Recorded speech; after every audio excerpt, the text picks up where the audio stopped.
We've been living through extraordinary and challenging times. Despite the restrictions that have been placed on us as churches, I have seen across Suffolk people being renewed as the church, being an active Christian presence in our communities. We have experienced God at work in our lives, calling us outwards in generous and loving service. I am overwhelmed by the creativity, the determination, and above all the love that has led us and fed us in our worship, witness and service. What you are now going to see are examples of what has been happening as a great host of people has sought to show and share God's love in these times.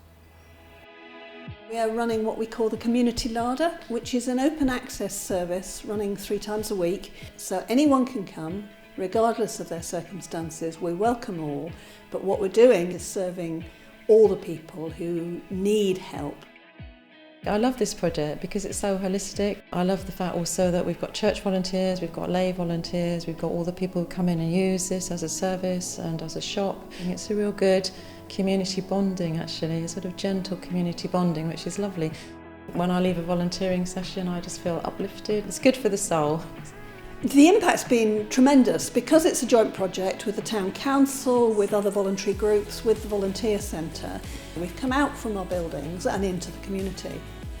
So for us, our response has been about how can we best serve and bless our local community? What difference can we make to the lives of individuals and families? And we've just sought to bless people in the best way we can.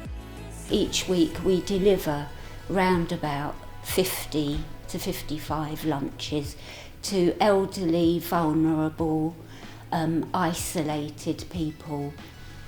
I think it's been a benefit obviously to the people who are receiving their lunches, so they're benefiting, but also it's been a real benefit to the team. One of the real joys for me as the rector has been seeing how many people want to be involved, how many people are committed to serve others. So I'm Stephen Singleton, I'm the Chief Executive of the Suffolk Community Foundation. We probably have the most collective view of church activity in the county. The church is always there right at the beginning. I think it's one of the best hidden secrets that exists. Church really at the forefront, particularly around food distribution, befriending schemes, good neighbourliness. The church is always around the table. It's been a joy and really uplifting experience to see it all happen. The majority of Christians come to a personal faith as children or teenagers, myself included.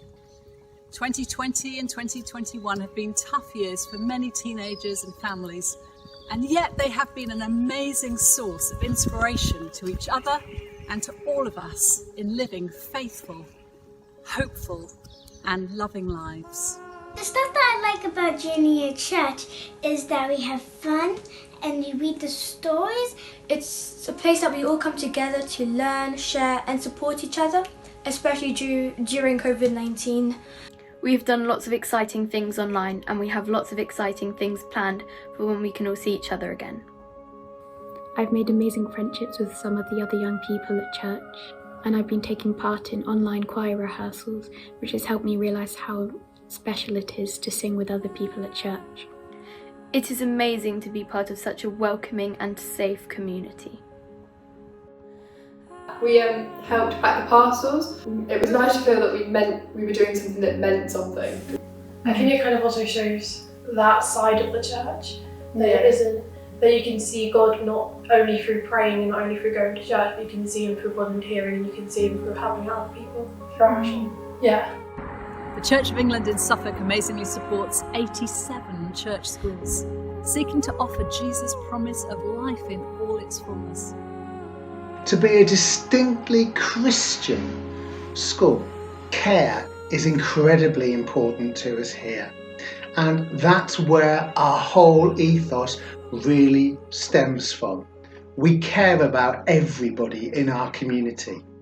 Rev Sally, she does a fantastic job at coming into the school. She's come in, she's led assemblies, she's led conversations with the children in classrooms, learning about particular elements of their studies. None of this would be possible without the generosity of people like you, for which we are enormously grateful.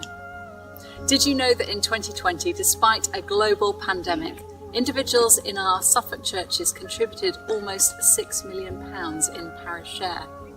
And yet we also know that this is just a small token of our huge gratitude to God for all he has done for us.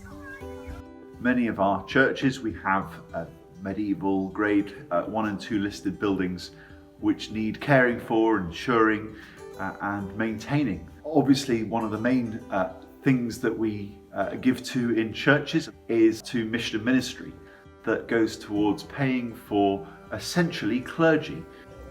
Every year, God calls people like you and me to serve him. In 2020, 34 men and women of all ages were ordained, each devoting their lives to serving God across the villages and towns of Suffolk.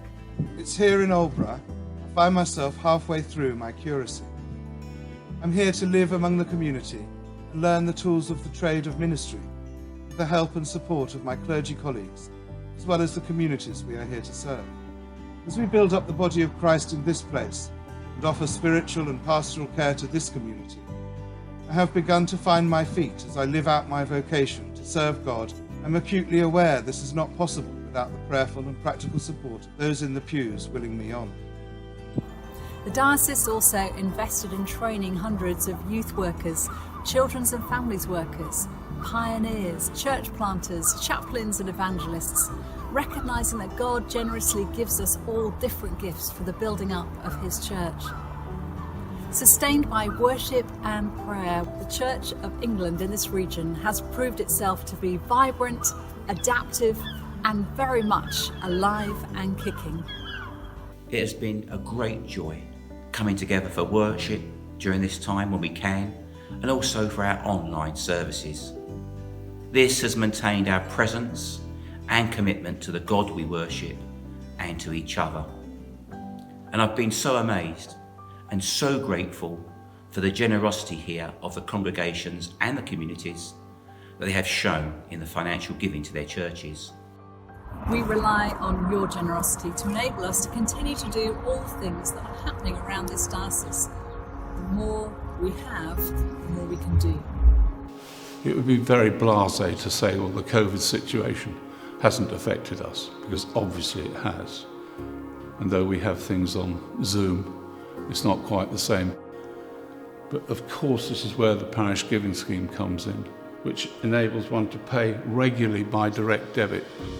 Standing orders, envelope schemes, the offertory plate, online giving, contactless giving and legacy giving. Getting people to give, to keep God's work going. I've been overwhelmed by the creativity and the imagination of our PCCs as they've continued to organise events that, as far as restrictions allow, not only raise money but bring people together. Many people join in, and people don't then just give of their money, but they give their time, their resources and their skills. And that has been a joy to behold, and we thank you. What we've been watching and hearing are just the tip of the iceberg. A few examples of what is being faithfully lived out by churches in many different ways across our county. So as we look forward, we hold firmly to the hope that is within us, the hope we have in Jesus Christ, and join with all who believe that together we can build a better future. Thank you for watching, and God bless you.